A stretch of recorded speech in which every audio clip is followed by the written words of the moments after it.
I'm standing barefoot on the front porch at 6:30 a.m., groceries weighing down both arms when my key won't turn in the lock.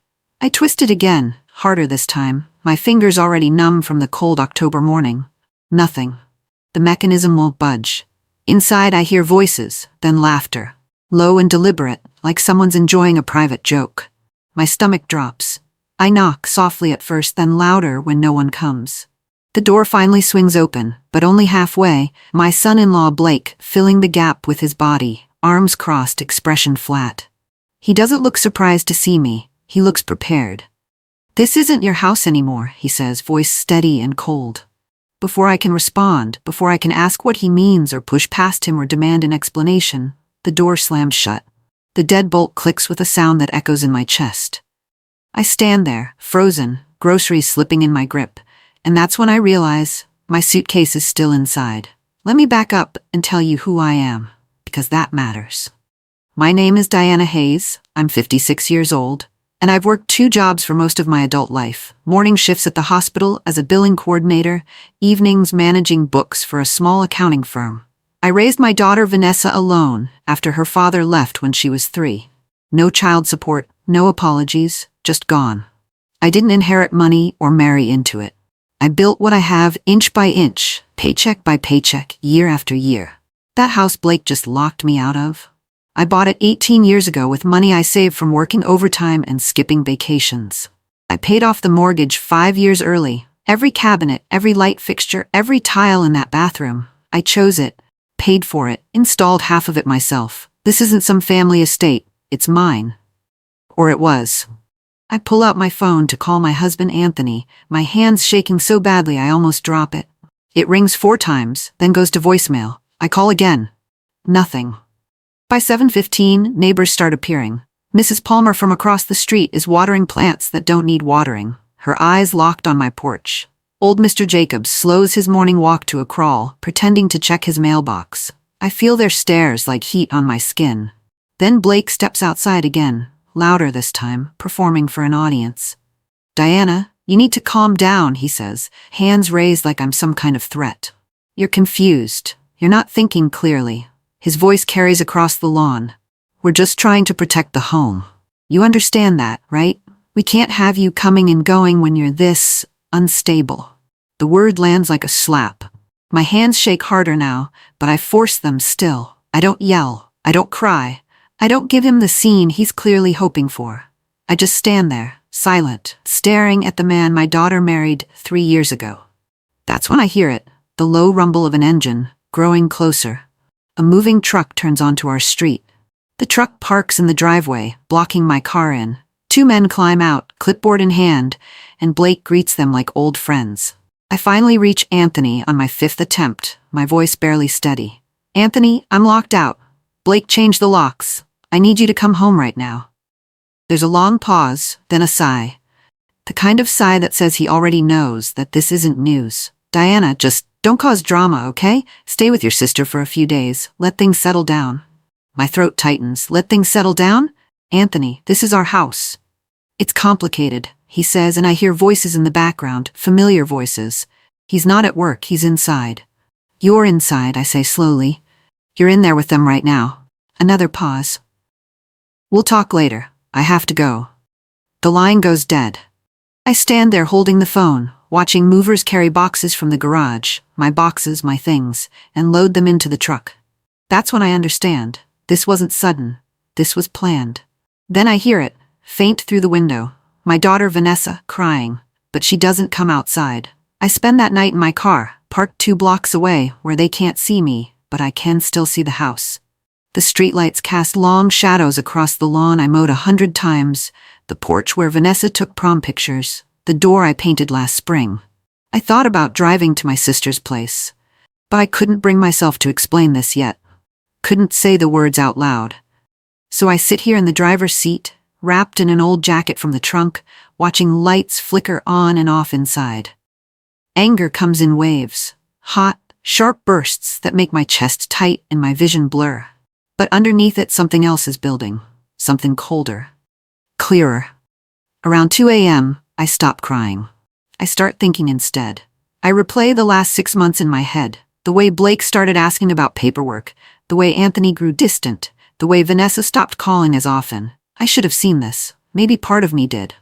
Then I remember something. A document I signed years ago, something my lawyer insisted on when I refinanced. The memory is hazy, but it's there. I lean over and pop the trunk.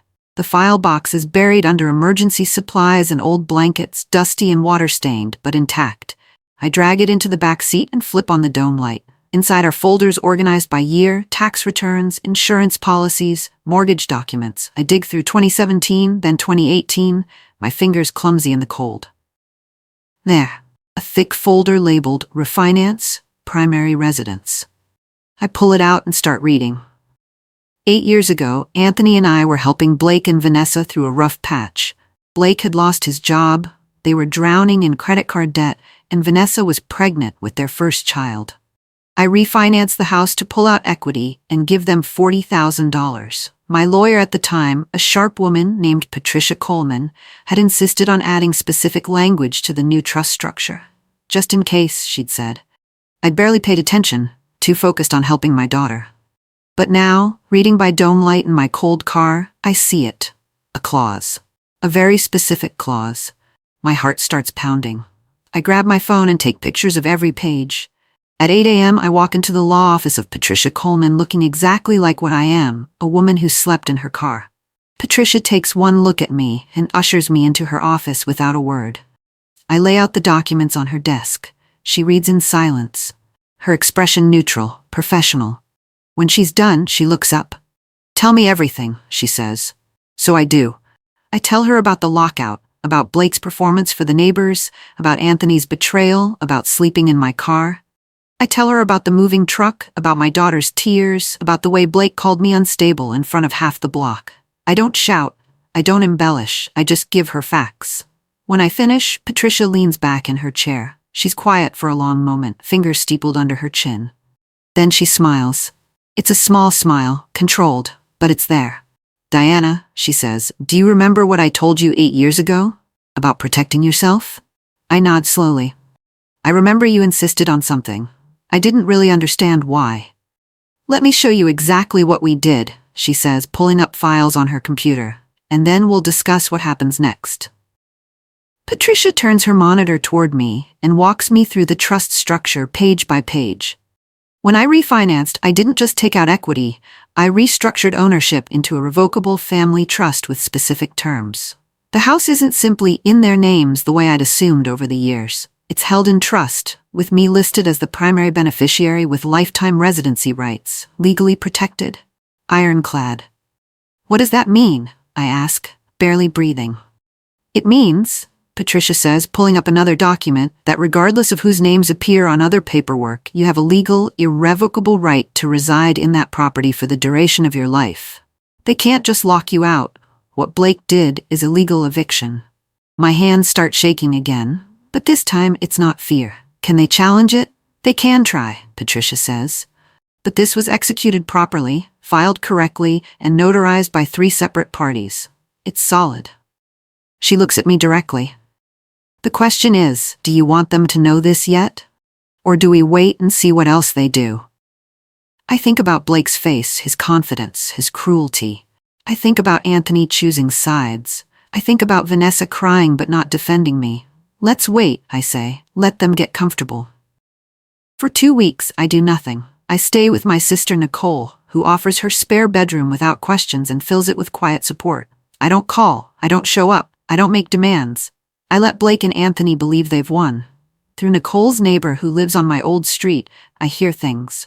They threw a housewarming party, invited half the neighborhood, served expensive wine. Blake posted pictures on social media, captions about fresh starts and new chapters. They changed the locks again, upgraded to some fancy smart lock system.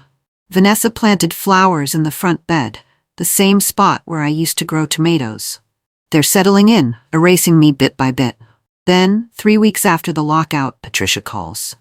"Diana, did Blake or Anthony take out any loans recently?" My stomach drops. I don't know. Why? Because I just received a notification. There's a home equity line of credit application using your property as collateral. It triggered an alert because your name is still attached in a very specific way. How much? $65,000. I close my eyes. What do? We document it, Patricia says, because that loan violates the trust terms. The notification arrives because when Patricia set up the trust, she also registered my interest with the county recorder's office and flagged the property for alerts on any encumbrance attempts. It's a protection most people don't know exists. So when Blake submitted loan paperwork listing himself and Anthony as sole owners, the system caught it and sent copies to Patricia's office. She files them immediately, adds them to our growing case folder. This is good for us, Patricia explains over coffee at her office. It shows intent to defraud, shows they're treating the property as fully theirs despite the trust restrictions. It also means they're potentially committing loan fraud by misrepresenting ownership. What happens to the loan? I ask. Right now, nothing. It'll probably go through because the bank isn't checking trust documents, just deeds and credit. But once we file our petition, the bank will freeze everything pending resolution. Blake and Anthony will owe that money back immediately if they can't prove clear ownership. I stare at the paperwork, at Blake's signature, at Anthony's signature right beside it. Partners, conspirators. How long before we file? Soon, Patricia says. But first, let's see if your husband reaches out. He does. 3 days later. Anthony calls from an unknown number, probably because I blocked his cell. His voice is careful, almost friendly. Diana, we should meet. Talk things through like adults. We meet at a diner halfway across town, neutral ground. He slides into the booth across from me, looking tired, older somehow. For a moment, I almost feel sorry for him. Then he pulls papers from his jacket. I need you to sign these, he says, pushing them across the table. It's just a formality, smooths everything over legally. Makes the separation cleaner. I don't touch them. What are they? Transfer documents. You're signing over your interest in the property. In exchange, I'll cover your expenses for 6 months. Help you get set up somewhere new. It's fair, Diana. I look at the man I've been married to for 12 years. The man who stood beside me through Vanessa's childhood, through my mother's death, through every hard season. You planned this, I say quietly. You and Blake. How long? He doesn't answer. Sign the papers, Diana. Don't make this harder than it needs to be. I stand up, leave the papers on the table, and walk away. Behind me, he calls my name twice. I don't turn around. That night, I file for legal separation. No social media, no scenes, just clean paperwork through Patricia's office. The separation filing is simple, methodical. Patricia handles everything. Division of assets, temporary living arrangements, financial disclosures. I don't ask for alimony. I don't fight over furniture or bank accounts. I just want clean lines, clear boundaries. Anthony doesn't contest it. He signs the acknowledgement within 48 hours, which tells me everything I need to know. He's relieved. He probably expected a fight, expected me to cling or beg or negotiate. Instead, I'm walking away from a marriage that ended the moment he chose Blake over me. Once this is filed, Patricia explains, he loses any claim to speak on your behalf or make decisions about your assets. It cuts him out of the trust equation entirely. Good, I say. My sister asks if I'm okay, and honestly, I don't know. Some days I wake up angry, some days I wake up sad. Most days I just wake up tired. But beneath it all, there's something else growing. Something that feels like clarity, like purpose. I'm done asking for permission. I'm done explaining myself. 2 weeks after I walk away from that diner, Patricia files the formal notice. It goes by certified mail, return receipt requested. Blake signs for it on a Tuesday afternoon. By Tuesday evening, my phone is exploding with calls from blocked numbers. I don't answer any of them. The letter is formal, legal, and very clear. It states that Blake Harrison and Anthony Hayes are in material breach of the Diana Hayes Family Trust, that they have unlawfully denied my legal residency, and that they have 10 days to remedy the situation or face legal action. It includes copies of the original trust documents, the residency clause, and the recent loan application that violated trust terms. Patricia sends copies to Blake, to Anthony, and to the bank that approved the home equity line. The response is immediate. Blake calls 14 times in the first hour. I let every call go to voicemail. The messages start angry. How dare I? This is his home. I'm insane. Then shift to threatening. Then finally to something like panic. Anthony's messages are shorter, quieter. Diana, please. Let's talk about this. You're gonna regret this. But I don't regret it. I regret trusting them. I regret not seeing this coming. I regret years of putting everyone else first. But this I don't regret. On day 3 after the notice, Blake shows up at Nicole's house. She calls me at work, voice tight. He's on the porch. He's angry. Should I call the police? No, I say. I'll be there in 20 minutes. Stay inside. When I arrive, Blake is pacing the front walk, hands shaking. He sees me and explodes. You're destroying us. Blake shouts, loud enough that Nicole's neighbors step outside. You're destroying your own daughter, your own grandkids over what? Pride? I stay calm, keys in hand, standing on the sidewalk. I'm enforcing my legal rights. There's a difference. Legal rights? He laughs, bitter and sharp. You signed that house over years ago. You know you did. This is just some technicality your lawyer dug up. No, I say quietly. I protected myself years ago because my lawyer was smart enough to see what I couldn't, and now you're facing the consequences of assuming I was too weak or too stupid to fight back. His face goes red. You'll never win this. We have Anthony. We have documentation. We have 3 years of living in that house, paying the bills, maintaining it. No judge is gonna side with you. I don't argue. I don't defend myself. I just let him talk. Let him burn through his anger while I stand there silent.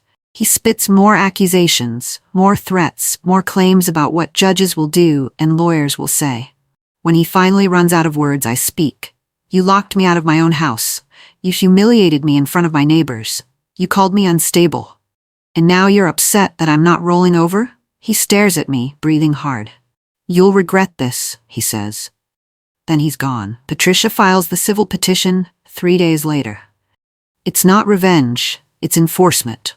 We're asking the court to restore my residency rights, impose financial penalties for illegal eviction, and freeze the home equity line pending ownership review. We include the trust documents, the loan application, witness statements from neighbors who saw the lockout, and records of Blake's attempts to intimidate me. The judge grants an expedited hearing due to illegal eviction and potential loan fraud. They have 10 days to respond. Blake and Anthony hire a lawyer, an aggressive guy named Mitchell Cross, who specializes in real estate disputes. He files a response claiming I abandoned the property, that I have no valid ownership interest, that the trust language is vague and unenforceable. He argues I'm weaponizing legal technicalities after a failed marriage. Patricia reads his response over the phone, her voice dry. He's reaching. None of this holds up against documented evidence, but he's doing what defense lawyers do, throwing everything at the wall. Will it work? I ask. No, but it'll make the hearing interesting. The hearing is set for November 18th, 3 weeks away. In the meantime, life becomes surreal. I work my regular shifts, eat dinner with Nicole, help her paint her bathroom. Normal things, quiet things. But underneath, I'm counting days. 2 days before the hearing, Vanessa finally reaches out. She asks to meet at a park halfway between Nicole's house and the old neighborhood. I almost say no. But she's still my daughter. I arrive first and sit on a bench near the playground, watching kids climb on equipment I used to bring Vanessa to when she was small. She shows up looking thin, tired, her eyes red like she's been crying for days. We sit in silence for a full minute before she speaks. I didn't know he was gonna lock you out like that, she says quietly. I swear, Mom, I thought you'd agreed to stay with Aunt Nicole for a while. That's what Blake told me. And you believed him? She flinches. He said you were struggling, that you needed space, that Dad agreed it was better for everyone. I didn't question it because I was tired of being in the middle. You weren't in the middle, Vanessa. You chose a side. She starts crying then, real tears, and I feel my resolve crack just a little. Then she reaches into her bag and pulls out her phone. I found these, she says. Text messages between Blake and Dad, from before the lockout. I think you need to see them. She hands me the phone. I start reading. My hands start shaking. The messages span 3 months. They're methodical, calculated. Blake to Anthony. Once we get her out, she'll realize she has no choice but to sign over her share. Anthony to Blake. Give it 2 weeks. She'll run out of options. What if she lawyers up? She won't. She doesn't have the money for a real attorney. They discuss timing, strategy, how to frame it to Vanessa. They talk about me like I'm a problem to solve. an obstacle to remove. There are messages about the loan, about using the equity to pay off Blake's business debts. There are messages about my history of being dramatic and how they can use that if needed. I read every word twice. Vanessa watches me, her face pale. "I didn't know," she whispers. "I didn't know it was this planned. He told me you'd agreed. He told me you wanted space. I believed him because he's my husband, and I thought." She trails off. I hand back the phone. "Can you forward these to my attorney?" She nods, fingers already moving. "I'm so sorry, Mom. I should have asked. I should have called you. I should have opened the door that day." I don't tell her it's okay, because it's not. But I squeeze her hand. "Thank you for showing me." Patricia calls within an hour. "These are admissible. This is direct evidence of conspiracy to defraud. We're adding them to the case file immediately." The hearing takes place in a small courtroom with wood paneling and fluorescent lights that hum too loud. Blake and Anthony sit on one side with Mitchell Cross, pressed suits and practiced expressions. I sit on the other side with Patricia, wearing the same black blazer I wore to my father's funeral. The judge is a woman in her 60s named Constance Rivera, reading glasses perched on her nose, no patience for nonsense. She reviews the trust documents first, line by line, asking Patricia clarifying questions. Patricia answers calmly, precisely. Then Judge Rivera turns to Mitchell Cross. "Counsel, your client changed the locks on a property where Miss Hayes held documented residency rights. Can you explain the legal basis for that action?" Mitchell stands, confident. "Your Honor, the property was transferred to Blake Harrison and Anthony Hayes through a quitclaim deed 3 years ago. Miss Hayes had been informed of this transfer and had verbal agreement." "Verbal agreement?" Judge Rivera interrupts. "Against documented trust language?" "The trust language is ambiguous, Your Honor. It was never meant to. It says irrevocable lifetime residency rights." "Which word is ambiguous?" The room goes silent. Blake's confidence visibly fades. Mitchell tries to recover, talks about abandonment, about implied consent, about years of Blake and Anthony maintaining the property. But Judge Rivera isn't buying it. She asks Blake directly, "Mr. Harrison, why did you change the locks?" Blake stumbles. For security purposes." "Security from whom?" We were concerned about the legal owner entering her own home." Blake doesn't answer. The judge turns back to her notes. The room waits. Judge Rivera takes off her reading glasses and looks directly at Blake and Anthony. "I'm ruling the lockout illegal. Miss Hayes's residency rights are immediately restored. You have 48 hours to provide keys and access codes to the property. Failure to comply will result in contempt charges." Blake's face drains of color. Mitchell tries to interject, but Judge Rivera continues. "Additionally, I'm imposing financial penalties of $500 per day for every day Miss Hayes was denied access, retroactive to the initial lockout. That's 34 days. You owe Miss Hayes $17,000 in damages." Anthony's hands grip the table edge. "Furthermore, the home equity line of credit is frozen pending full ownership review. The lending institution will be notified today." Mitchell stands. "Your Honor, if I may?" "You may not. There's one more matter." Judge Rivera picks up another document. The trust agreement contains a violation clause. "Miss Coleman, would you read Section 12 aloud for the record?"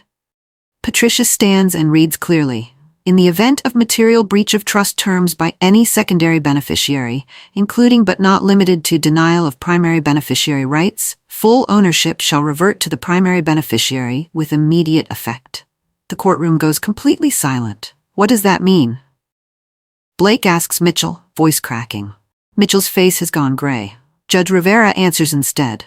"It means if this violation is upheld, which I'm ruling it is, ownership of the property reverts to Miss Hayes, entirely. Not partially, completely." Blake's attorney immediately requests a recess. The recess lasts 30 minutes.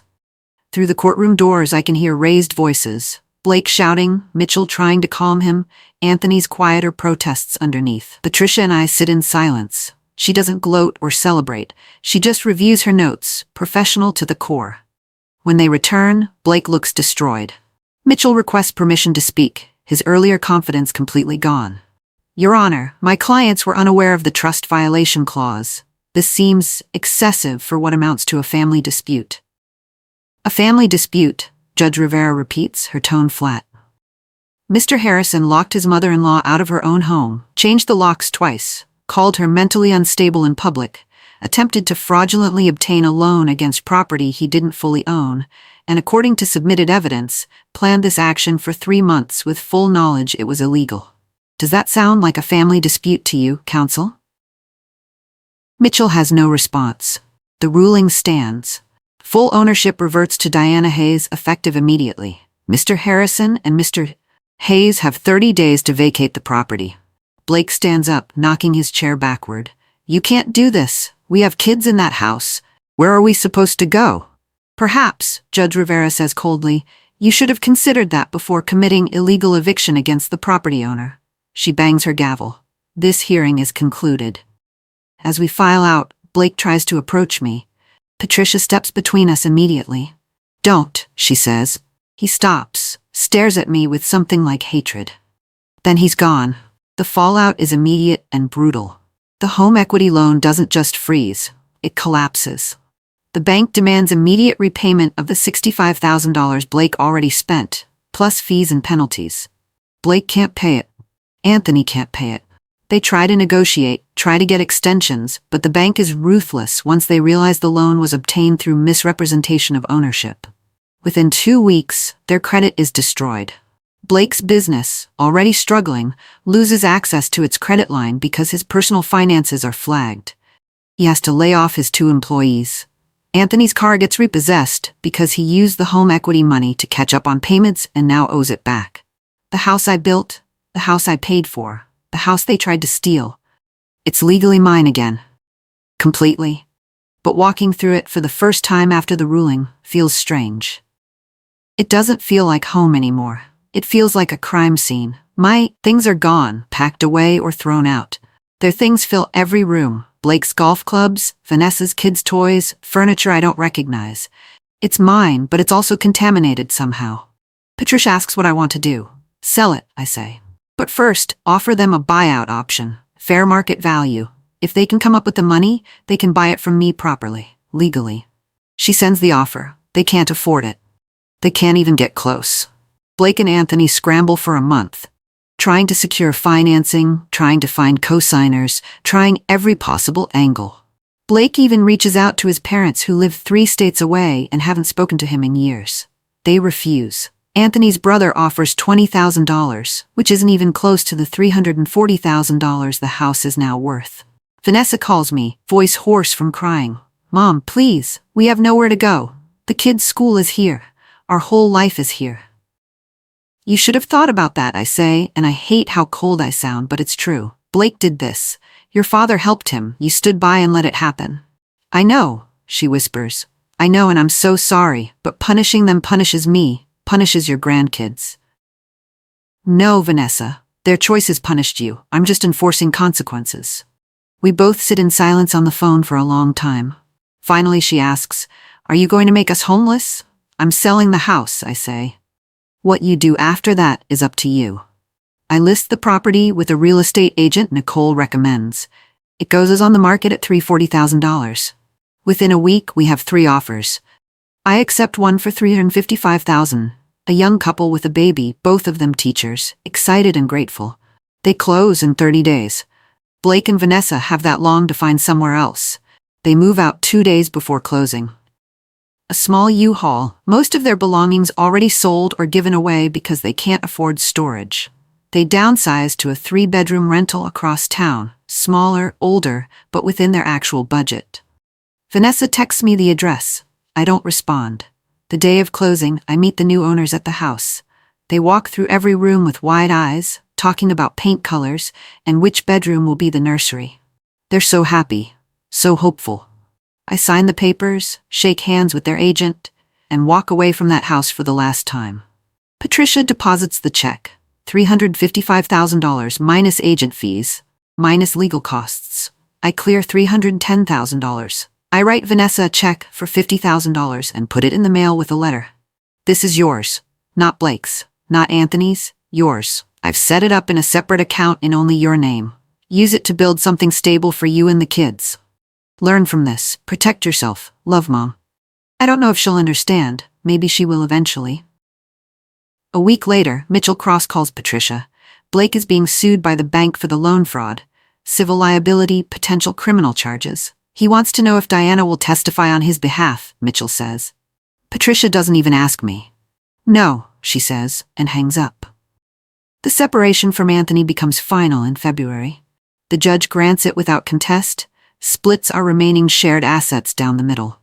Anthony gets his car, his retirement account, his tools. I get my retirement account, my savings, my freedom. There's no alimony either direction. Clean break.